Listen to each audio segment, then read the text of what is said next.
Is everybody breathing again? Just want to make sure. That was a bit of a hectic end to the game. Kansas beats BYU 90-82. We'll talk about it all next.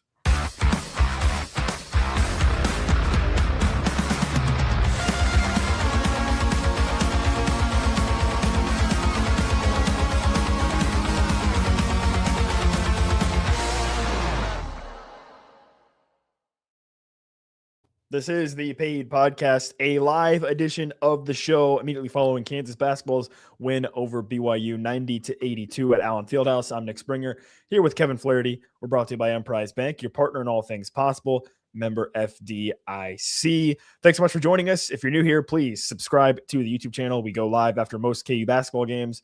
And if you are here, be sure to share a comment, join in on the conversation, subscribe to the channel, like the video, and share a comment, like I said. So we appreciate everybody hanging out with us on this Saturday night after a big win for Kansas basketball over BYU. But it was not without some drama down the stretch late in the game. Kansas hangs on. Who else but the dog himself, Melvin Council, hits a pretty clutch shot to put Kansas back up 6 down the stretch. And ultimately, KU hangs on for the win, 90-82 over BYU. Darryn Peterson doesn't play during most of the second half. We'll talk about that too. But first, as we just kind of go through this game, Kevin, in the first half, Kansas played about as good of a half of basketball I think we've ever seen out of them. Yeah, I was talking to my dad actually at halftime and said, man, if they play like that, they can beat anybody in the country. I mean, forget BYU, put whoever out there.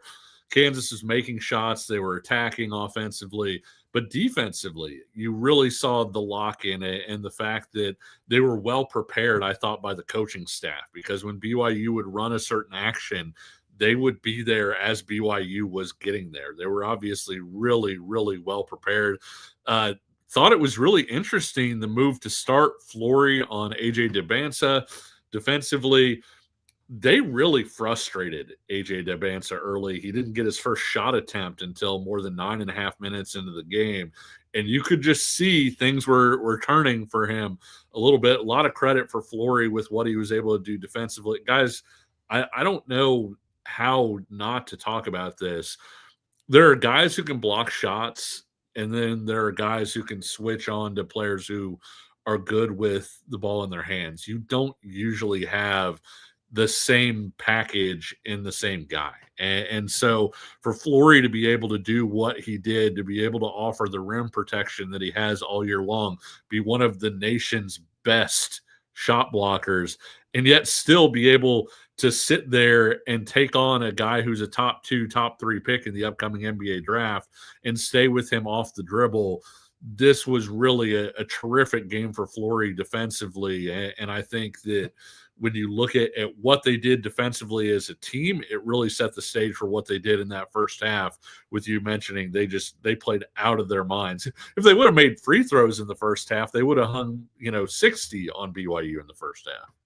Right. The free throws were basically the only thing that Kansas didn't do well in the first half. They were 8 of 15 from the line in the first half. But yeah, what we talked about, the possibility of Kansas utilizing Flaherty guarding AJ Dybansta. And I think, you and I both talked about how the worrying factor for that is the fact that AJ Dybansta is very good at drawing fouls. If you start the game with Flaherty on him and he's able to get to him and draw a couple fouls early, that's very worrisome. Well, that didn't happen. Flaherty did an excellent job defensively against AJ Dybansta. Kansas really did an excellent job in totality in that first half defensively, and obviously offensively, they were 9 of 12 from 3 in the first half. You can't really shoot much better than that. So yeah, all in all, it was an electric first half from Kansas. Obviously, you had Darryn Peterson out there who scored 18 points and did his thing, had an SC top 1 play maybe on that dunk. You don't usually dunk on 2 people at the same time, and you really don't dunk on 2 people at the same time when the first guy hits you in the face. And so he should have gotten a foul and a free throw on that. But can you really blame the officials? I mean, you can, but they were probably watching that like, oh my God, I can't believe he just did that. Not thinking, oh, we should blow the whistle, on these guys because they fouled him on that. Yeah, absolutely insane play. And I think I guess we should probably just go ahead and have the Darryn Peterson conversation now, since we've gotten into it a little bit. But, yeah, in the first half, he looks explosive. He creates a couple steals.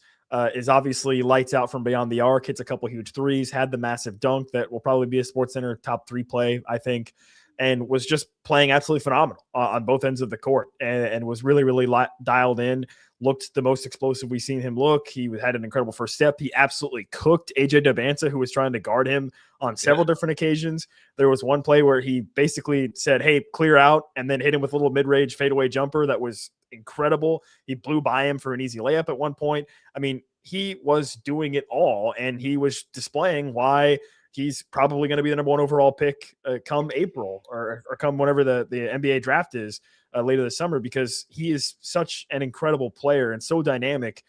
And then obviously the other shoe drops in the second half, where he actually starts the second half, I think, briefly for a few minutes, and then ends up checking out of the game and doesn't return for the rest of the game. He was showed on the bench several times. Mentioned in the chat here, Mr. Golfin Buddy says it looked like the heat warmers on Darryn Peterson. That's what the ESPN broadcast showed, at least, was it seemed like, that's what he was dealing with. So I don't know what the situation is. Obviously it's very frustrating from the outside perspective, because man, you get a taste of what he can offer you in the first half and you think, man, this guy can go for 40. And then he's not able to play in the second half, if it's cramps, if it's, whatever it may be. So it's obviously really frustrating. And then on top of that, to add to that frustration, the game tightens up down the stretch to where BYU's got it to a 4-point game. And you think, man, you sure would love to have a guy who can make a clutch shot down the stretch. Oh, wait, he's sitting on the bench with Darryn Peterson. So it's fantastic that Kansas got the win, very significant, but more issues with Darryn Peterson. Marco Jackson also picked up an injury. It seemed like he didn't play in the second half.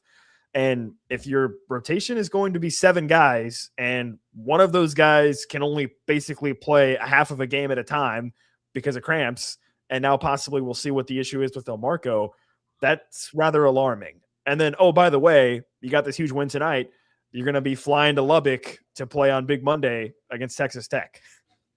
Yeah, it was there's a quick turnaround. You're absolutely right. And over the last 10 minutes, Nick, KU had 2 substitutions. They subbed Jamari McDowell off once to bring in Jaden Dawson, and they subbed off Jaden Dawson to bring Jamari McDowell back. So every other player out there was out there for the final, 10 minutes of the game. And it seemed like there was some fatigue there. And I tweeted this out too, Nick. BYU is the nation's very best second half team. I'm not saying they're good in the second half. I'm saying they are the best team in the country in the second half this year. This is part of what they do. And when you add in that, hey, Darryn Peterson isn't out there, I think, the way BYU is defending KU, they were kind of pulling back off Jamari McDowell a little bit and forcing KU to play a little bit more, 4-on-5 offensively. And then you add in credit where it's due, Richie Saunders just going ape shit. And I don't usually cuss. You guys know I don't usually cuss on the show. It comes up in the comments a lot that I don't cuss nearly as much as Nick does. Nick will probably drop an F-bomb here. But Saunders went ape shit. There's really no other explanation for it. There were some buckets that he had where you had a hand in his face. A guy was right there, and he made it anyway. You defended him well. And there's a reason Richie Saunders is going to play in the NBA. And sometimes – when you look at that part. The other thing is I think AJ Dybansta scored on 3 straight possessions. He missed a free throw, so I think he had 5 points over the 3 possessions. But when Flaherty was not in the game, and so you allowed him to kind of get his feet under him just a little bit there as well. And credit to BYU, they cut that thing to 4. It didn't look real great when Bill Self called timeout because, obviously didn't like the way the offense was shaping up. But you get the ball to Melvin Council. You kind of put the floor in a way that he can attack the lane. And Melvin Council makes 1 basket a game where we hear about no-look passes. I swear that he does no-look shots sometimes. We talked about the layup that he had the other night where I don't know how he even saw the rim. That looked like it was an almost no-look shot the way that he got that thing up. But credit to Melvin Council Jr., that guy has earned every bit of coffee if the coffee is for closers. He has gotten every last drop this year. Yeah, an unbelievable shot because I was pretty nervous. You're right. That Yes. timeout with 4 minutes with KU up 4. There was like 14 on the shot clock. They got it into Melvin. It didn't really seem like whatever they had drawn up was going to work. And then he just hits a crazy runner that had no business going in, I don't think, to help put Kansas back up 6. And that ultimately, I think, was probably the deciding moment in the game. Was KU scoring on that possession at that stage of the game. Yeah, it was pretty crazy to watch BYU's future top 2 NBA pick going off and Richie Saunders. Oh, wait, Richie Saunders isn't the top 2 guy? Richie Saunders isn't the guy? Yeah. Yeah, he ended up with 33. That's a career high for him. Another guy we haven't touched on yet, Kevin, that I think had an absolutely fantastic game. That's Bryson Tiller. A career game for him. Career high 21 points, 8 of 13 from the floor, 7 rebounds. I mean, he was absolutely phenomenal. He was fantastic defensively, I thought, as well, too. Made some incredible plays. Had that emphatic block late in the game as well. That was kind of the exclamation point for Kansas getting the win. But phenomenal game from him. And, man, if he's at that level and you're adding in Flory and you're adding in what else Kansas has to offer, incredible performance from Bryson Tiller. And I think he absolutely is deserving of all the flowers. Yeah, and he played with toughness, right? Which is a thing that you want to see him play with toughness and motor. And the shot is going to come and go a little bit. He's got a good stroke. Sometimes he aims it a little bit, I think. But other than that, Tiller, he has the ability to be a good shooter. And there are going to be some times where he'll make 2 or 3. But the thing that we want to see often is him playing with toughness and motor. The best play that he had all night, I thought, Nick, wasn't one of the threes. It was when he got the ball, kind of faked his shot and then didn't just attack his closeout. He got to the rim in like half a second and dunked the ball off the drive. And him attacking the closeout like that was really impressive.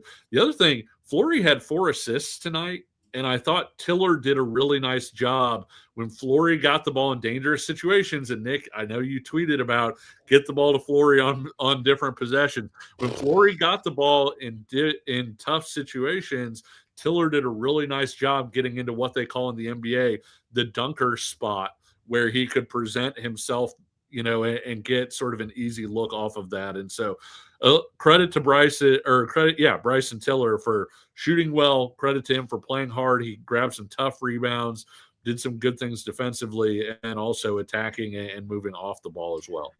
Yeah, I want to save some of my thoughts on Flory for a little bit later on in the show. Bryson Tiller, Kevin, had not made a 3 in Big 12 play, by the way, entering this game. He had not made a 3. I'm looking that up.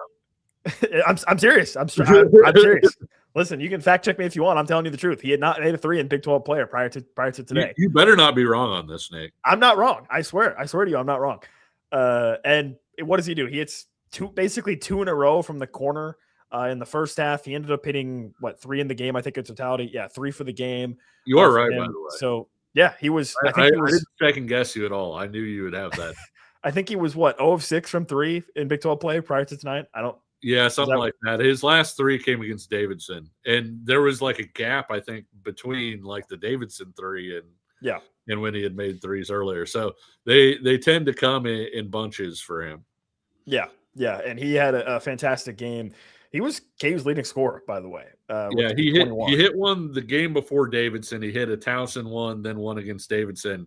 Hadn't hit one since, and before the Towson game, he hadn't hit one in like the previous 5 or 6 games too. Yeah. See, John even says they said it on the broadcast. You know where they got that from? They got it from me. I told him. I called Jay Billis and I said, "Hey, Jay." Yeah, I called Jay Billis and I said, "Hey, Jay, by the way, Bryson Tiller hasn't hit a 3 in Big 12 play. He's going to hit 3 today." And sure enough, he did. I've seen some comments about Trey White. Trey White ended the game with 12 points, 4 of 6 on the floor. This was kind of a quintessential Trey White game. I saw somebody say that he struggled. I don't think he struggled. I think this was just a quintessential him doing his job and not really being asked to be the focal point at various moments, but he hit a couple 3s in the first half. I think this was just Trey White doing Trey White stuff. He's obviously a guy that I think is very confident in just understanding, you know what, tonight I'm the 3rd scoring option. Tonight I'm the 4th scoring option, and that's okay, and I'll just do everything else I can. He had a couple really physical rebounds also down the stretch in the second half. Yeah, there were a couple rebounds in there where he got absolutely clocked and came down with the rebound anyway. He did have the one turnover too, kind of under the basket that gave away a bucket where he was going out of bounds. They always say don't save the ball under your own basket, and so he kind of dropped it so that he could come back in and get it. Well, Richie Saunders was sitting right there and said, "Okay, I'll take that," and got 2 points. So Trey did some not great things. He did have the drive where he kind of threw it out of bounds too, but I thought he also played with some toughness, grabbed some tough boards. You didn't see the foul drawing aspect, I didn't think, as much on this one. BYU did a nice job of staying down on him, but no, I thought he for a quote unquote bad game, he played well, if that makes sense. Yeah, I think that's a good assessment, honestly, of what he did tonight. Okay, I teased it. I want to talk about Flory Badunga a little bit more and sort of what happened with KU in the second half of the game down the stretch as they kind of struggled, but then ultimately did close it out. We'll talk about that and more of our takeaways from the game coming up next. What is happening, good people? It is Benny Heiss, KCSN betting analyst. And guess what? We got the Super Bowl coming around just in the nick of time. Cannot wait. And listen, it's the Super Bowl. Super Bowl 60 deserves a sportsbook that is built for the moment, and DraftKings Sportsbook, an official sports betting partner of Super Bowl 60, puts you right in the center of the biggest game of the year. Listen, we've seen some wild Super Bowls, right? And we've also seen that anything can happen during the Super Bowl. And the good news is that DraftKings will have your back with early exit. If a player goes down in the first half, you still get paid in cash immediately once your bet settles. No bonus bets, no waiting. It's that easy. Taking a look at the early line here, right now we're seeing the Seahawks at -4.5 at -115 odds over at DraftKings Sportsbook, which means the Patriots +4.5 as underdogs at +190 on the money line with a total of 46.5. Whether you're looking at the actual game itself, the different possibilities for Super Bowl MVP, or you're just looking to get in on some of these wild and wacky props that are available only during the Super Bowl, you can get those over at DraftKings. And remember, if you're new customers can bet just $5 and get $300 in bonus bets if your bet wins. All you have to do is download the DraftKings Sportsbook app now. Use the code KCSN. That's code KCSN to turn $5 into $300 in bonus bets if your bet wins. In partnership with DraftKings, the crown is yours. If you have a gambling problem, remember to call 1-800-GAMBLER. You must be 21 plus, physically present in Missouri. Eligibility and restrictions apply. Bet must win to receive bonus bets, which expire in 7 days. Minimum odds required. For additional terms and responsible gaming resources, see dkng.co/audio. Limited time offer. This is the Paid Podcast, a live edition of the show here on YouTube at Kansas Jayhawks KCSN.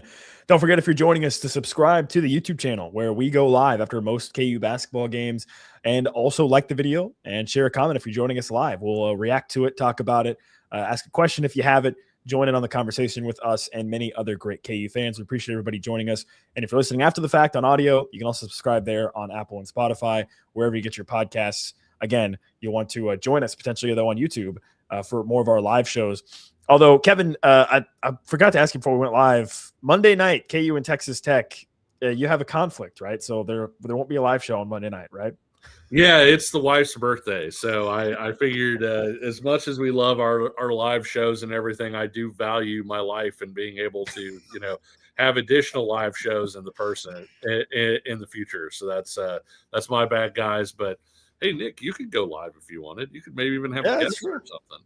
Yeah, that's true. I guess I hadn't even. You know what? You're such a quintessential pillar of the show, Kevin, that I hadn't even considered. I don't know. I mean, when you had Shreyas on the show, I felt replaced in like 5 minutes. It was the comments were like, "Man, Shreyas really tore it up," and I thought Shreyas did a great job, man. I really did. I hadn't even considered the possibility of doing a live show without you, Kevin. It wouldn't feel right. I don't know. We'll see. We'll see what the game plan is for Monday night. But obviously, Kansas is gonna have a big game against Texas Tech coming up on Monday night in Lubbock, so that'll be a big one for KU. But as for tonight, they hang on for the win against BYU, 90-82 at Allen Fieldhouse in one of the most anticipated games at Allen Fieldhouse, certainly this season, and I think in recent memory for KU. Game day was there. Obviously, there was, it seemed like it was an electric atmosphere. A lot of people were talking about the pregame atmosphere. You had Paul Pierce there. You had some key recruits there as well. There was a little bit of a chance going on for a certain key recruit that might be coming to Kansas in the near future. We'll see about that. But overall, seemed like it was a great atmosphere. And then down the stretch, things did get sweaty for Kansas. And this is kind of what I wanted to talk about relating to Flory. We had some comments about Flory earlier in the show. Yeah. Kevin, I am going to continue to vigorously pound the table for getting Flory Badunga the ball in the half-court offense.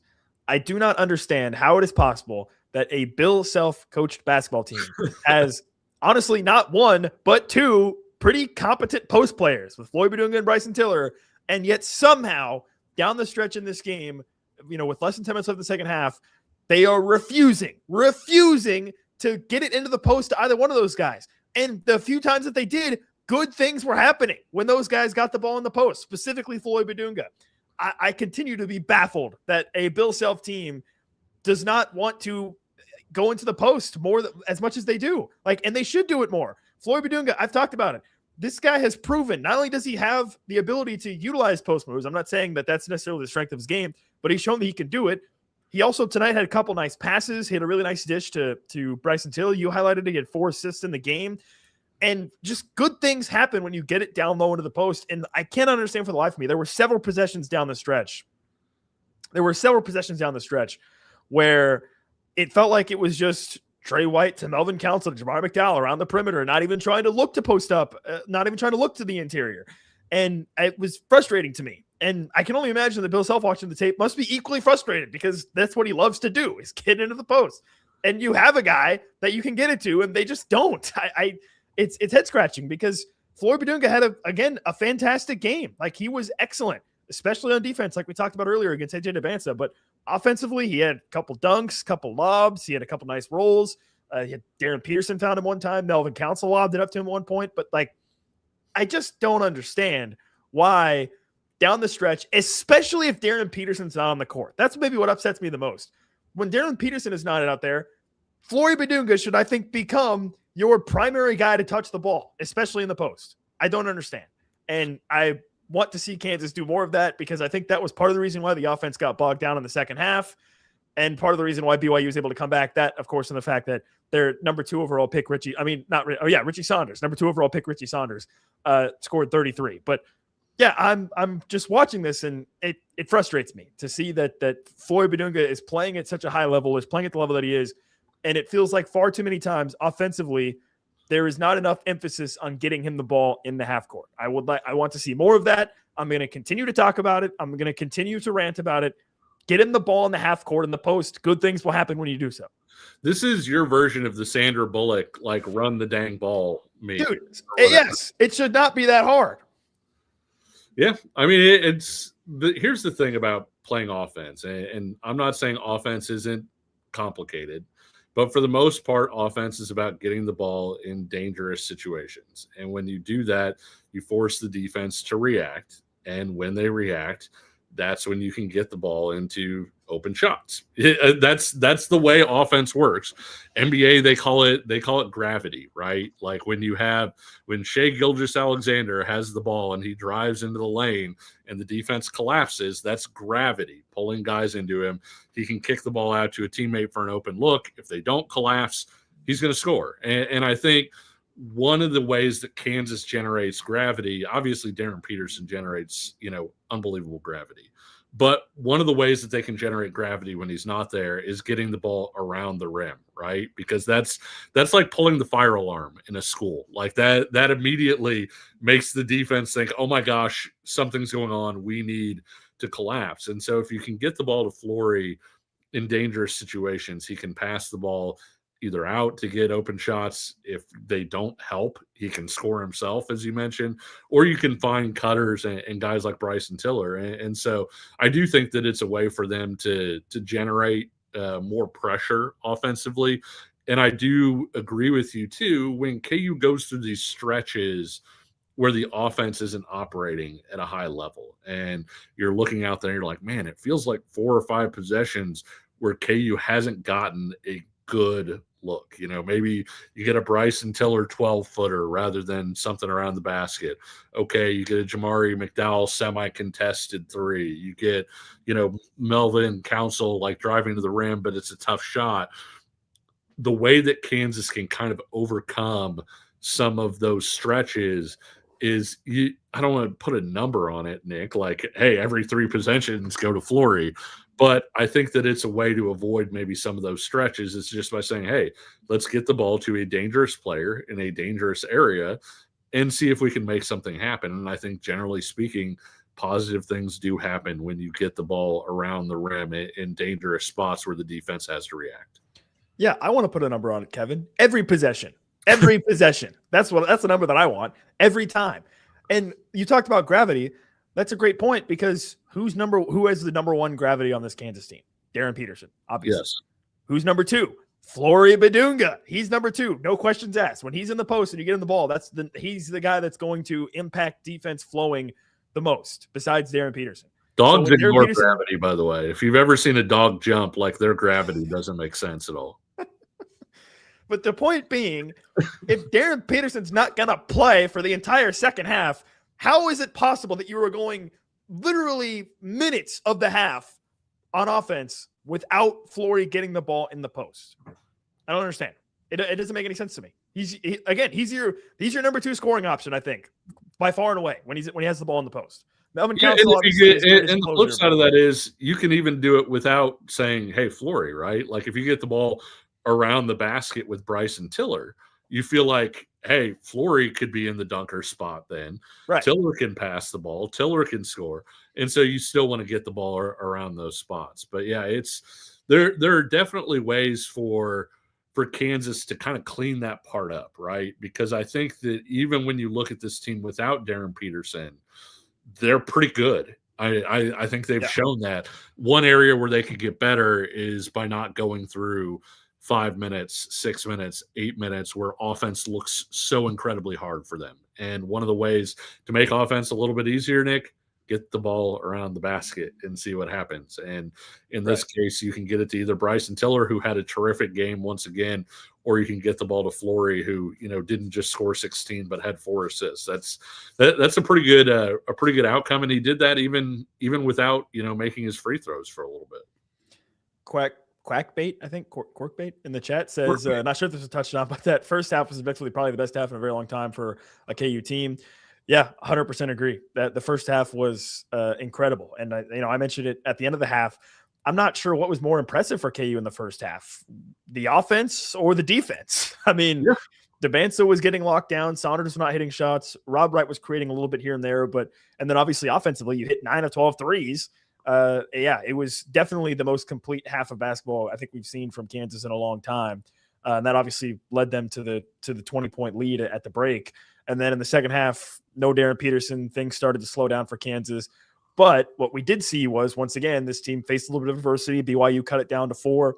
They didn't crumble. Melvin Council rose up to the occasion, hit a pretty clutch shot to kind of put the game away. Two good free throws by Mari, too, after the foul. It's still a 2-possession game at that point, and knocks them both down, and then you wind up going up 10, and then they get a bucket right at the end to cut it back to 8. So a really good response in a tough moment. Yeah, by the way, Trey White with another dunk to put an exclamation point on the end of a game. You had the K-State game with the dunk, and then you had this one with the dunk as well at the end of regulation. So, by the way, we say, we talked about the fact that I don't cuss a lot on the show, Nick. You cuss a little bit more often. Melvin Council may curse a little bit. I didn't know if you saw from Henry Greenstein at the Lawrence Center World. Council took a little bit of credit for Tiller's performance tonight for having gotten into his ear. Said he called Tiller soft, but in a different way. So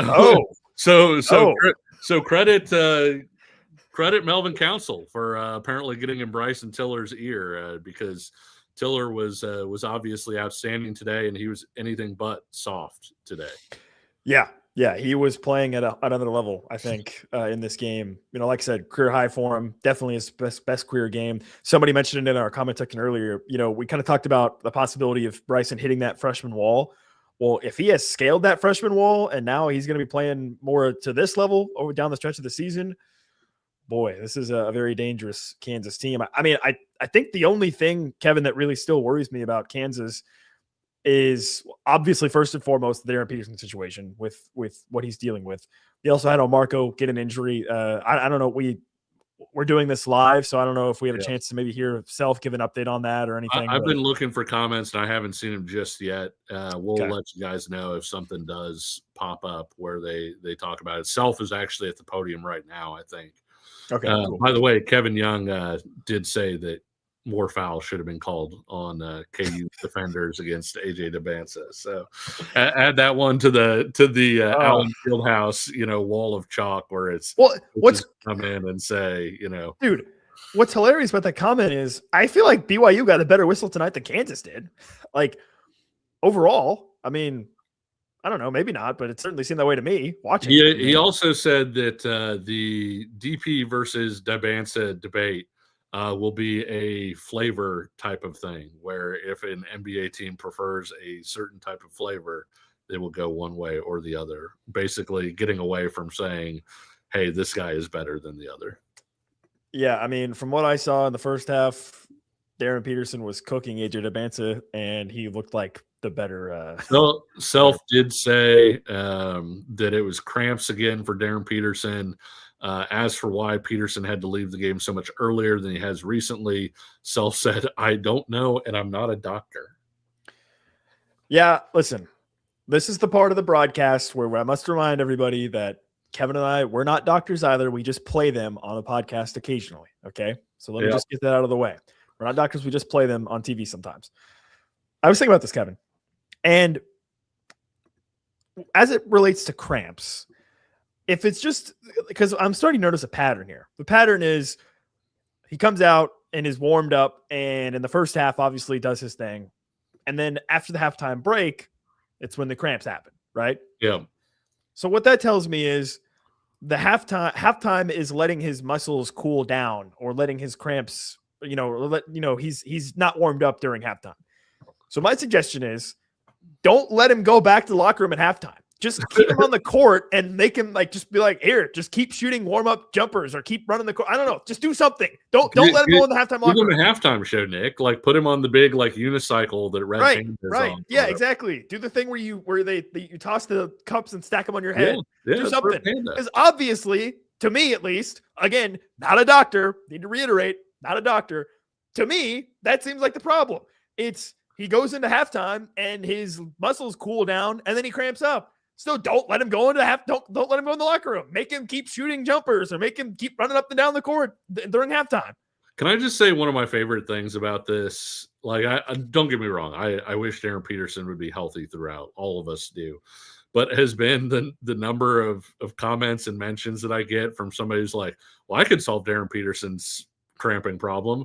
Here's insert topical remedy, or, my mom used to put, apple cider vinegar on my legs and I never cramped. Or, we used pickle juice back when I played high school football really badly. We used pickle juice. Some people have been like, oh, just mustard and it'll all be gone. The number of people who have solutions to the cramping problem, and they're like, I just don't know why KU isn't doing this. There are some real doctors, in fact, I believe, on this case, and they probably have heard every possible solution. I do think it's interesting because people who are Kansas fans look at Darryn Peterson's lack of availability and they question him potentially going number one because of that. And when you hear from people who are more in the national NBA draft scene, I'm not saying it doesn't bother them, Nick, but I think they feel like, well, it'll get solved by the time he's here. And so I know we're talking about this KU team right now and all of and what they're capable of and all of those things. I'm just saying from a long-term perspective, I don't know that there are teams that are going to shy away from Darryn Peterson this summer in the NBA draft because of this year. Yeah, obviously it's a completely separate conversation if you are the GM of an NBA team who's going to have a top 2 or 3 pick, and if you're a Kansas basketball, coaching staff member, right? Because Bill Self and this Kansas staff, the conversation is, what's the most we can get out of Darryn Peterson in the next, 2 months, basically. Yeah. For a GM in the front office of an NBA organization who's going to have a top 5 pick, it's what's Darryn Peterson going to do over the next dozen years, or 10 years. So it's obviously 2 separate conversations. So yeah, that doesn't shock me that it wouldn't bother anybody at the NBA level because, right, they would expect that, this is something that's going to be ironed out over time. For Kansas, though, in the short term, obviously it's a much more pressing issue because you have a finite number of games left where he's going to have a chance to play, right? And he's a guy that certainly is going to impact whether or not you're a Sweet 16 team or whether or not you're playing in April. I think that's safe to say. Yep. I think this Kansas team has proven that without Darryn Peterson, they could still get to the second weekend of the NCAA tournament. That's what I think now, based off having watched them, over the course of the past couple months. But still, Darryn Peterson elevates them from Sweet 16 to national title potentially. Sure. And so you want to get him out there for as long as possible. And again, I think the most frustrating part is, and Bill Self even talked about this before heading into this game, is we still haven't seen 100% of Darryn Peterson for an entire game. We still haven't seen it. We have not seen that yet. And instead we've seen it parts and bits and pieces. And again, it is so incredibly tantalizing to watch him play for the time that he does play. And he's so good and so explosive. And then obviously he has the issues and can't finish. So that's what I think makes it extra frustrating is you get a taste of what obviously he's capable of. And then you're denied that in the second half of games or however many games he's missed up to this point in the season. So that's the frustrating part. But again, I don't know what the solution is. Not a doctor again for like the 15th time. But it is annoying, and I have offered my suggestion. My suggestion is don't let him go into the let him go in the locker room at halftime. Yeah, well, 100% of Darryn Peterson for a full game may be like the end of the first Indiana Jones movie where they open the Ark of the Covenant and like everybody dies. Like we really don't know. Like it could be so glorious that just nobody in this world can perceive it. And so Darryn Peterson is so special, obviously, when he's out there, when he's healthy, when he's feeling good. And we've seen him look more like Darryn Peterson in the time that he's played over his last few games. You've seen more of the burst, the twitch, the dunk we talked about earlier. And so you play Texas Tech on a really quick turnaround here. Then you have almost a week again, Monday to Saturday, to hopefully try and clear some things up. It feels like he's improving in terms of at least what we're seeing when he's on the court. Now it's just a question of, hey, can you stretch 15 minutes into 20, 20 into 25, 25 into 30? Yeah, and obviously the next huge game for Kansas, obviously this game against Texas Tech on Monday night's a big game coming up, but you have that Arizona game on a Monday, Monday to February 9th. That will be a massive game as well. So I don't know. And honestly, I see some comments in the chat. I can't really blame KU fans for being frustrated, or Philip in the chat said, I just have zero confidence you can count on Peterson for anything. I can't really blame fans for feeling that way. Like, who am I to say that you should not feel that way? Because it is very frustrating. So it's an interesting conversation, and it's one where I can confidently say, I don't know. We'll see what happens, I guess, on a game-to-game basis. We do need to hit a second break here, Kevin. We'll come back, share some more final thoughts on this game, maybe even look a little bit ahead to Texas Tech and more. We'll do that coming up next. I'm Brett Goodwin, one of the owners of The Learning Tree. The Learning Tree is a neighborhood toy store in Prairie Village, Kansas. This has been here in this location since 2000s, and my husband Alan and I purchased the store in 2023. Alan and I grew up in families where we've always wanted to have a business together. Alan grew up, for instance, his parents had a jewelry store. I worked in a local toy store here in Prairie Village when I was growing up. When this opportunity happened in 2023, we knew right away we wanted to contact them and pursue the store. We wouldn't have been able to get the store without the team at Emprise Bank. From the day we contacted them, they knew what we needed to do, which was very helpful. I would absolutely recommend the team at Emprise Bank to anyone looking to secure a business. We worked with Emprise From day one, they were extremely helpful. They were always great resources. We talk to them frequently. They know the area. They're very friendly. We know who we're going to talk with, and they know what we need to do. We hope we'll see you at the Learning Tree. This is the Paid Podcast, a live edition of the show on our YouTube channel, Kansas Jayhawks KCSN. Don't forget to subscribe to the channel if you're joining us on YouTube. Like the video and share a comment. Join in on the conversation with our live chat. Ask questions. Share your thoughts. We love to hear from you guys, and we love to build this community of great Kansas Jayhawk fans. If you're listening after the fact on audio, of course, you can subscribe wherever you get your podcasts as well. We so appreciate all of you that tune into the show, no matter when or where you join us from. We very much appreciate it. Kansas gets the big win, 90-82 over BYU. Down the stretch, things got a little bit tight. KU ended up hanging on for the win. We talked a lot about Darryn Peterson there before the break and him not playing for the majority of the second half. Kansas didn't really get much from their bench. You highlighted the fact, Kevin, that down the stretch, they didn't sub hardly anybody. Jaden Dawson ended up only playing 5 minutes. Elmarco Jackson played only 4 minutes for suffering some kind of knee injury, it would seem. That's hopefully not too serious because this Kansas team only plays 7 guys. And so that's a real issue if suddenly, 2 of those 7 are either hurt or dealing with cramps, whatever it may be.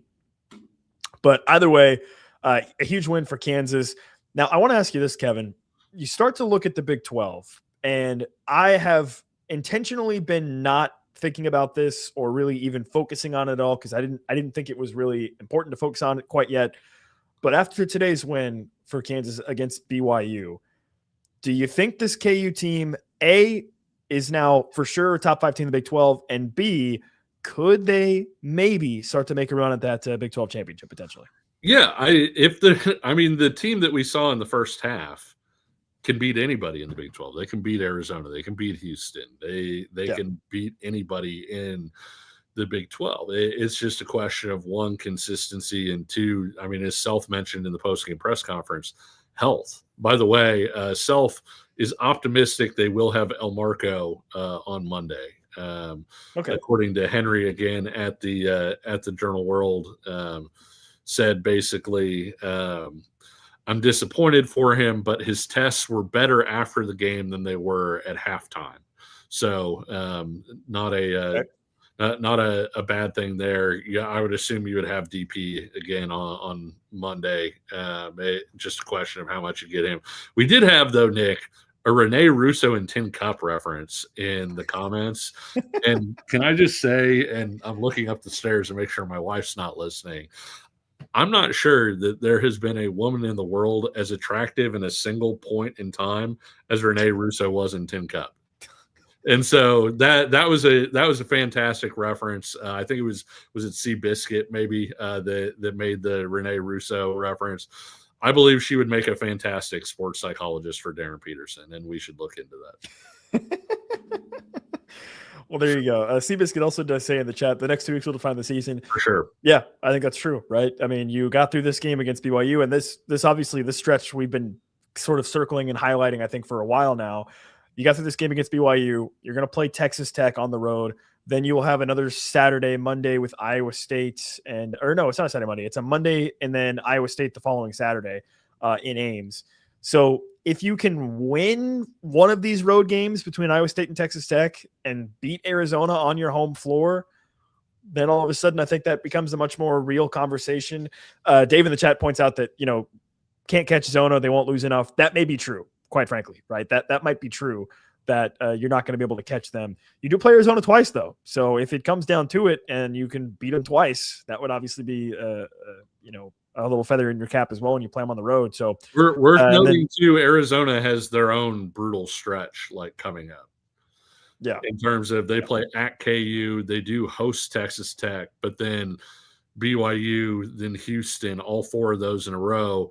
They have to play at Baylor, which Baylor has some talent if they can get things to click. They haven't yet. And then they have Kansas, Iowa State back to back. So, you could see Arizona losing, say, 3 games or so out of there, but Kansas really needs to be on its game in order to get there. Yeah, Travis in the comments also mentions, winning the regular season doesn't indicate as much with the on-balance schedule. Sure. I do kind of agree with that. I kind of poo-pooed some of that initial sentiment from KU fans after the conference expanded. But I guess, I kind of makes sense, right? I mean, still, I think you want to win, but it doesn't feel the same when you're not playing every team twice like you were before. John mentions in the chat, Zona is definitely beatable. They almost lost to ASU twice. Yeah, the game this afternoon against Arizona State I believe it was tied at halftime. Arizona State was definitely hanging around before Arizona just kind of overpowered them. And John also says, hey, that UCF loss, not looking bad at all. UCF is to be a tournament team and probably potentially a higher seeded tournament team. I mean, they look really good right now. That game was crazy. I mean, Toppin had 27. Tech hit something like 70% of their 2-pointers, 38 or 39% of their 3-pointers, and still lost. Like it was just totally crazy. I mean, UCF, Tech scored, when they wanted to against UCF. It's just UCF scored more. That was a wild ball game. And then Travis says, with the Big 12 tournament format, getting top 4 is the key. Yeah, because that gets you that double bye, I think, if you do that. So you look at the standings, you'd say Arizona, Houston, probably, and then Kansas right there in that conversation. Iowa State has rebounded, it would seem, from there when it looked like they were broken for a couple of games. So, yeah, I don't know. This race will heat up. And like Seabiscuit said earlier in the chat, these next 2 weeks will be pretty telling for Kansas. Again, I think all you have to do is basically just win one of Iowa State or Texas Tech on the road. And then if you beat Arizona at home, then I think you're in a position to really, really have that conversation. But it is an interesting one to have because one thing that I don't think people should overlook is the fact that this Kansas team was picked to finish 6th. They were picked to finish 6th in the conference in the preseason. Yeah. And so if you end up being a top 4 team, you will have technically overachieved, whatever that means. But yeah, I think with Darryn Peterson, and if they can play anywhere near the level they played in the first half against BYU today, that absolutely is on the table. Yeah, and it's funny because that's what you have to do to win Coach of the Year, and I bring that up because Bill Self has so many years that he could have been Big 12 Coach of the Year, but it was literally impossible for him to exceed expectations. And so, if Kansas winds up being a top 2 or top 3 team in the Big 12, maybe he puts himself into position to be Big 12 Coach of the Year this year. It's not an opportunity he's had very often to exceed what the expectations could be. Of course, you would have to think, with UCF doing what they're doing potentially to reach the tournament, some other teams as well, you would have competition. But I think that Kansas has a good chance to exceed expectations, and that would also give Bill Self to kind of add that feather to his cap. And he probably deserves it this year. I mean, you build your team around – remember, at one point, Nick, you had nobody returning who really played last year, and you had Darryn Peterson, and you were hoping that Flory would come back from the portal. You had to go add other people in the portal. And so you built this team around Darryn Peterson. And if Kansas winds up having a top 3 season in the Big 12, let's say, with the issues that Darryn Peterson has had with his health, I think Self would absolutely be somebody that should be considered for Coach of the Year in the Big 12 this year. Well, to take that a step further, I think across the board, individually, all the pieces he brought in have performed certainly at, or in several cases, much above what you expected out of them individually heading into the season, right? I mean, the story of Melvin Council, that was certainly not expected back in June or July. I think there was the expectation that Trey White was going to be sort of this steady Eddie, veteran player, which he has been, but he's also shot the ball significantly better from the perimeter than he ever has previously in his career, which has been nice. Flory Badunga has finally stepped into what I think a lot of Kansas fans hoped he would become. Sure. Bryson Tiller has certainly given much more than I think you would have expected, back in the summer. And then when we were listing Bryson Tiller as a starter in the summer. Right. And then when Darryn Peterson does play, he plays to or above expectations every time I watch him, you know? So the only guys that have really not been able to crack the rotation And I mentioned Jamari McDowell, who obviously has given a ton to Kansas this season as well. The only guys with that doesn't apply to when it comes to cracking rotation and being impactful would be Jaden Dawson and Cole Rosario. And Bill Self even said earlier this week ahead of this game against BYU that he is still very high on Cole Rosario. So clearly Kansas internally still thinks that Cole Rosario can contribute in some form or another. Now, whether that is at some point down the stretch this season, or maybe he's talking big picture in the coming years. Jaden Dawson, I think, is the one guy where you'd say, gosh, you'd love to maybe get him going and let him, be somebody that can come off the bench and hit some threes and be an additional outside perimeter guy. But beyond that, the primary rotational players that you have right now for Kansas, those 7 guys that you have, all are playing above in many cases, or certainly at expectations when they're on the floor, which is, I think, a testament to the roster building of Kansas.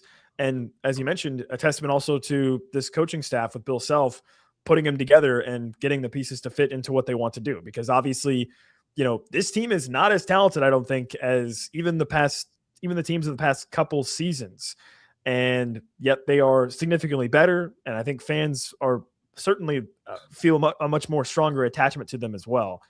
Yeah, John, we had this conversation after our last show. John in the chat asked, was Dawson being invisible good today? He didn't really get the chance. I mean, again, he played 5 minutes and did not get a shot. He officially is listed as having just 1 assist. So he was good at being invisible. I don't know if that was a good thing in the game, but he didn't really get a chance. He played 5 minutes today. So yeah, and Philip El Marco didn't play in the second half. They ran tests on him at halftime. Self talked about it afterwards. They ran tests on El Marco at halftime, and he sat out the entire second half. They tested him again after the game. Apparently the tests after the game were a little bit better, and so Self says he's optimistic he'll be able to play on Monday. But look, El Marco wasn't out there because he was hurt. Look, you guys should know by now that the cloak of invisibility is a good thing. Being invisible is a good thing, right? Worked for Bowden Gruen. Yeah, Worked come on now. Gruen.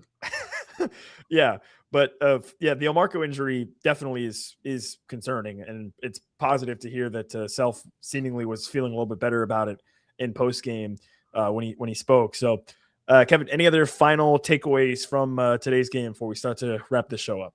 No, the first half was everything you would have wanted from a Kansas team, and that version, if that is in Kansas's tool belt, then that version of Kansas can beat anybody in the country. And obviously BYU did a lot of good things, especially Richie Saunders, to close the gap, get it to 4. And then we've seen this team have quite a bit of metal in them. And Melvin Council hits a big shot. Jamari McDowell makes some big free throws, and they wind up making the plays they needed to win down the stretch. And so there's obviously things that they could do better. One of them being, hey, let's go ahead and get healthy, guys. But beyond that, I think this was an extremely positive step in the right direction. If somebody would have said to you before the day started, Nick, hey, KU's going to win this game by 8, you would have said, sign me up. I'm good. And so however you got there, it's a really big win, really nice showing. And now you don't have much time to turn around before going to maybe the most hostile environment in the Big 12 in Texas Tech. There might be a tougher place to play in the Big 12. I'm not sure there's a more hostile place where you feel physically in danger where you play there. And so very, very tough to beat Tech and Lubbock. And so we'll find out a lot about this team having to go down and play in Lubbock on short rests like that. Of course, Texas Tech flying back from Orlando to Lubbock from today's game. So it'll be interesting to see that one.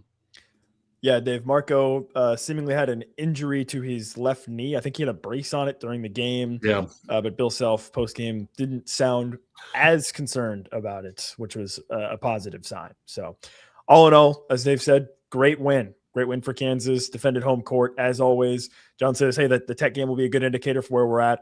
That's a good point. Tech is listen, when you're Kansas, you go anywhere, you got a target on your back. So that'll be certainly a big game for KU on short rest on Big Monday against Texas Tech on Monday night.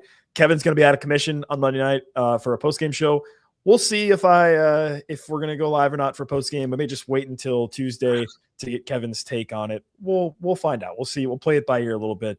But until then, hey, everybody stay warm out there. It's very cold in the Kansas area. I think cold across most of the country, actually, depending on where you're tuning in from.